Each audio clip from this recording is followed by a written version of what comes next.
Pengembang Cina yang membangun di sana, mereka nggak masalah rugi kosong, nggak masalah karena pasti ada penduduk yang dikirim ke sana. Siapa? Warga RRC tinggal di sana. Masa gini aja nggak ngerti sih? Masa Menteri Pertahanan kayak begini aja nggak ngerti sih? Pertahanan Menteri Pertahanan ini Jenderal bintang 3. Macan yang menjadi kayak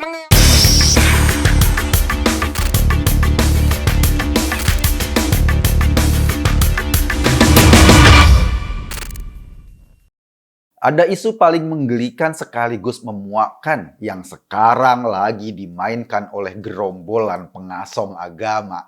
Ini berkenaan dengan perpindahan ibu kota dari Jakarta menuju Kalimantan Timur. Nama ibu kota baru kita adalah Nusantara. DPR sudah mengetuk palu. Undang-undang ibu kota baru sah berlaku. Semua fraksi di DPR sepakat dan setuju. Dan seperti biasa, kecuali satu fraksi, PKS yang menolak.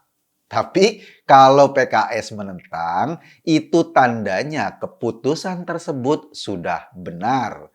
Dalam bahasa agama, perpindahan ibu kota baru itu kayak hijrah. Berpindah dari sesaknya Jakarta ke tempat yang lebih baik di Kalimantan Timur. Minazulumati ilan nur katanya. Tapi ya PKS tetap nggak setuju. Hidayat Nur Wahid malah teriak-teriak minta referendum. Loh, kalau harus digelar referendum, buat apa ente duduk di DPR ya membahas undang-undang? Gini nih ya, DPR adalah lembaga perwakilan rakyat. Ketika pemilu, rakyat memutuskan untuk menempatkan wakilnya di gedung dewan tersebut. Ente tuh ya, dan fraksi PKS salah satu yang dipilih rakyat. Kita sih ikhlas, ente digaji sama negara, dapat fasilitas negara, makan duit negara.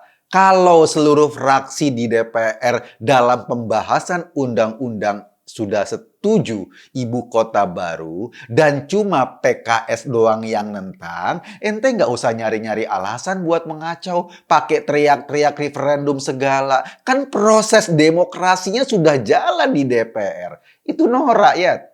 Soal PKS nggak setuju, kami maklum. Itu emang cirinya PKS, selalu menolak hal baik dan bermanfaat buat rakyat. Jangankan undang-undang perpindahan ibu kota, wong undang-undang TPKS yang mau melindungi para perempuan Indonesia dari para predator seksual aja, PKS juga nentang. Ada lagi kedegilan yang terjadi di luar DPR, yang meneriakannya ya gerombolan-gerombolan yang sama. Misalnya Edi Mulyadi, mantan caleg PKS ini bikin hoax yang nggak kira-kira. Katanya pemerintah Jokowi sengaja bangun ibu kota baru karena nanti di sana akan diisi oleh warga negara Cina. Capres bermodal Google Form, Ridza Ramli juga narasinya sama. Nanti ibu kota baru akan diisi oleh WNA-WNA dari Cina. Menurut mereka, karena lokasi ibu kota baru kan masih sepi. Terus siapa yang mau pindah di sana? Nggak mungkin orang-orang Jakarta mau pindah ke sana. Terus siapa yang nyuruh orang Jakarta pindah? Kan memang nggak begitu cara berpikirnya. Dengan cara berpikir cekak itulah mereka mengambil kesimpulan dan membohongi publik Indonesia dengan narasi-narasi noraknya itu.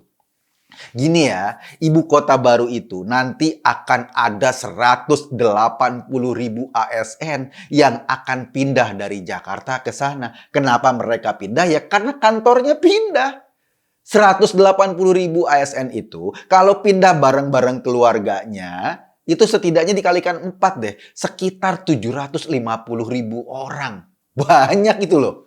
Kalau ada 750.000 orang ngumpul di sebuah kota, pasti mereka butuh pasar, butuh rumah sakit, butuh bank, sekolah, restoran, supir, salon, penjahit, toko kelontong, dan berbagai kebutuhan lainnya. Semua itu kan butuh orang, butuh karyawan. Otomatis dengan sendirinya kota itu akan terisi. Karena ada pasar yang terbuka, ada kesempatan ekonomi yang terbuka. Jadi ngapain juga mendatangkan WNA dari Cina segala? Apakah Edi Mulyadi dan Ridza Ramli nggak tahu logika yang paling sederhana ini? Nggak, mereka tahu. Tapi mereka juga tahu omongan mereka memang ditujukan buat orang-orang tolol jemaahnya yang mudah dikibuli. Mereka berkepentingan untuk menaikkan lagi isu sentimen rasial anti-Cina. Itu tujuannya. Ada lagi yang lebih menyebalkan. Alfian Tanjung, penceramah gila PKI ini malah membuat analisa paling ngawur seangkasa raya. Katanya bahwa ide perpindahan ibu kota itu adalah ide PKI. Apakah penceramah ini nggak tahu PKI udah almarhum sejak lama dari bumi Indonesia? Dia pasti tahu. PKI udah nggak ada, sudah tidak ada lagi bau-baunya. Alfian pasti tahu. Tapi sama seperti Edi Mulyadi atau Rizal Ramli, Alfian Tanjung, si penceramah ini juga tahu omongannya untuk dikonsumsi oleh manusia-manusia tolol yang lebih percaya pada tahyul ketimbang kenyataan. Alfian cuma pingin ngomong pada jemaahnya yang otaknya tidak berkembang. Pernah nggak kita pikirkan kenapa orang-orang jenis ini selalu hobi menggunakan narasi anti-Cina dan PKI? Dikit-dikit Cina, dikit-dikit PKI. Isu PKI dan anti-Cina adalah cara untuk membangun sentimen atau kebencian rasial dan kebencian agama di Indonesia. Kita harus ingat, konflik paling parah jika didasari pada kebencian rasial dan agama. Jadi itulah target gerombolan ini sesungguhnya, menciptakan konflik horizontal. Kenapa mereka suka konflik horizontal terjadi di Indonesia? Karena hanya dengan konfliklah mereka bisa menari dalam genderang kekuasaan. Hanya dimulai dengan genangan darahlah mereka bisa duduk di puncak kekuasaan. Kalau prosesnya berlangsung normal-normal saja, maksud saya proses politik berlangsung normal-normal saja, mereka nggak akan bisa berkuasa di Indonesia. Paling banter bisa mengisi sedikit kursi di DPR, itu pun hasil menjual agama dengan cara yang paling menjijikkan.